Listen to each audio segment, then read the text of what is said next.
नमस्कार साथियों, आज हम प्रधानमंत्री किसान सम्मान निधि योजना की बहुत ही महत्वपूर्ण जानकारी आपके लिए लेकर आए हैं।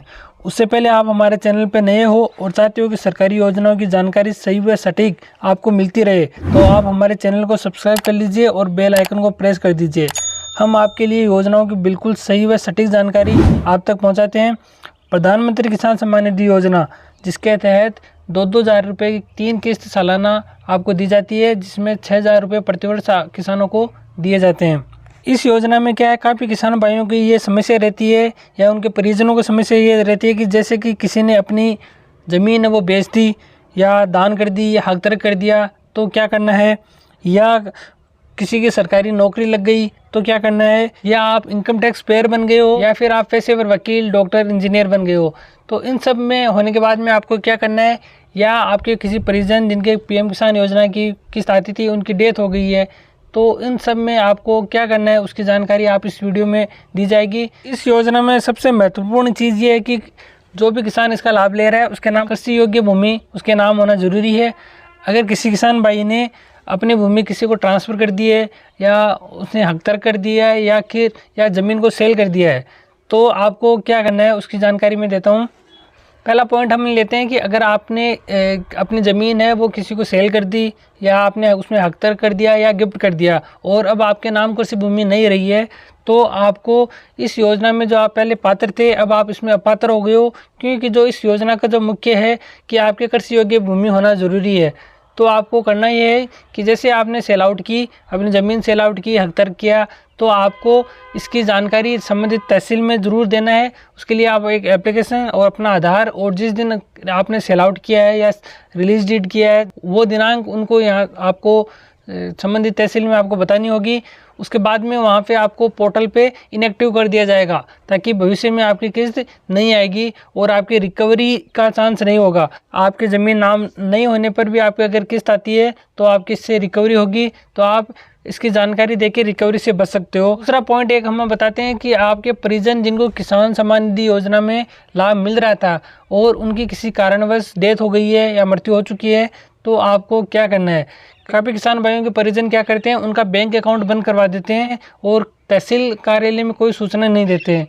तो आपको उनकी डेथ सर्टिफिकेट और आधार कार्ड और एक एप्लीकेशन के साथ हमें आपको तहसील ऑफिस और जो ब्लॉक नोडल ऑफिस है वहाँ पे आपको इसकी सूचना ज़रूर देनी है ताकि वो पोर्टल पे इसको इनएक्टिव कर सकें। अगर इसको पोर्टल पे इनएक्टिव नहीं करेंगे तो वो आपका पोर्टल पे जो जिनकी मृत्यु हो गई वो हमेशा एक्टिव रहेंगे, और एक्टिव रहेंगे तो उनके कभी ई-केवाईसी नहीं होगी या किसी वजह से आपको बार बार बोला जाएगा कि इसको आप ई-केवाईसी करवाओ या बंद करवाओ, जो भी है, तो आप ये समस्या का निदान आप तहसील ऑफिस में आप संबंधित कागज़ देके बंद करवा देना है आपको। अदरवाइज़ क्या होता है कि डेथ के बाद में अगर पैसे आते हैं तो आपको फिर उनको परिजनों को रिकवरी जमा करवानी पड़ती है। जब वो उनको लाभ लेने के लिए जाते हैं तो बोला जाता है कि आपके पिताजी या आपके दादाजी पहले से इसमें एक्टिव है तो आपको उसको बंद करवाना होगा। जैसे आपके परिजन की किसी की डेथ हो जाती है तो आप उसकी सूचना डेथ सर्टिफिकेट के साथ में तहसील कार्यालय में अवश्य जमा कराएं ताकि वो पोर्टल पे बंद किया जा सके। तीसरा है, अगर आपकी सरकारी नौकरी लग गई है या आप पेशेवर डॉक्टर, वकील, इंजीनियर इनका काम करने लग गए हो, सिर्फ 4th क्लास को छोड़ के सरकारी कर्मचारी इस योजना में पात्र नहीं है, तो आपको जैसे सरकारी नौकरी आपने ज्वाइन की या आपका जैसे नंबर आया तो आपको इसकी भी सूचना तहसील कार्यालय में देनी है। या इसका एक ऑप्शन है जो उस पीएम किसान की आप वेबसाइट ओपन करोगे तो सबसे नीचे एक वॉलंटरी सरेंडर ऑफ पीएम किसान बेनिफिट का एक ऑप्शन है। इसमें क्या कर सकते हो, इसमें आप अगर वो भी किसान भाई जो इस योजना का बेनिफिट नहीं लेना चाहते भविष्य में कभी भी, इसका यह है कि अगर आप भविष्य में भी कभी भी इस योजना का लाभ नहीं लेना चाहते हो, इसका मतलब ये हुआ कि अगर आप सरकारी कर्मचारी हो गए हो तो आप भविष्य में कभी ले ही नहीं सकते हो, तो आप इसका यूज़ कर सकते हो।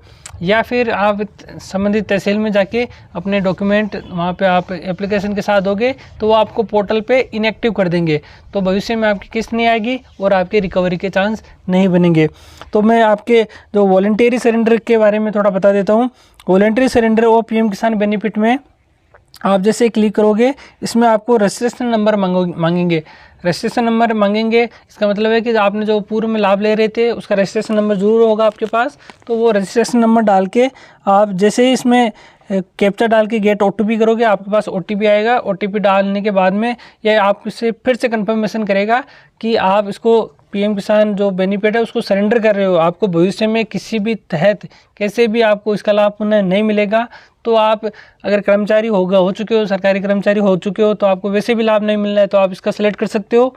और दूसरा, अगर आप इच्छा से छोड़ना चाहते हो, स्वैच्छिक आप इसको PM किसान योजना को सरेंडर करना चाहते हो, भविष्य में कभी इसका लाभ नहीं लेना चाहते हो, तो भी इसका यूज़ आप कर सकते हो। तो ये पोर्टल पे भी एक बेनिफिट है।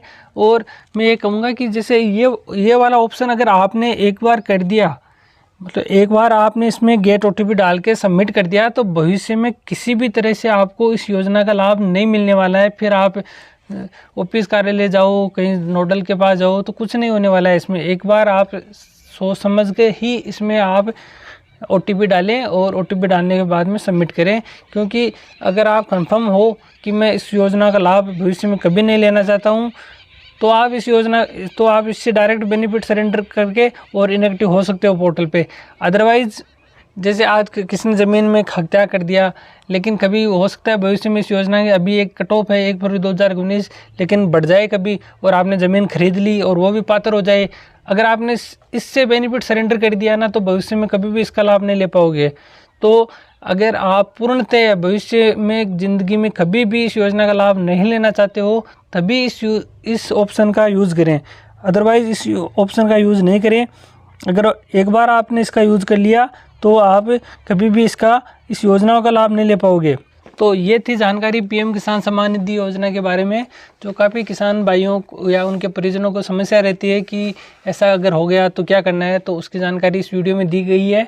आप अपने परिजनों तक इसको शेयर कीजिए। वीडियो अगर आपको अच्छा लगा है तो वीडियो को लाइक, और अगर आप PM किसान सम्मान निधि योजना के बारे में कोई भी आपके डाउट है या आप क्वेरी है, तो आप कमेंट बॉक्स में ज़रूर लिखिए। हम उसका एक नया वीडियो लेके आएंगे और आपकी डाउट और क्वेरी को सॉल्व करेंगे।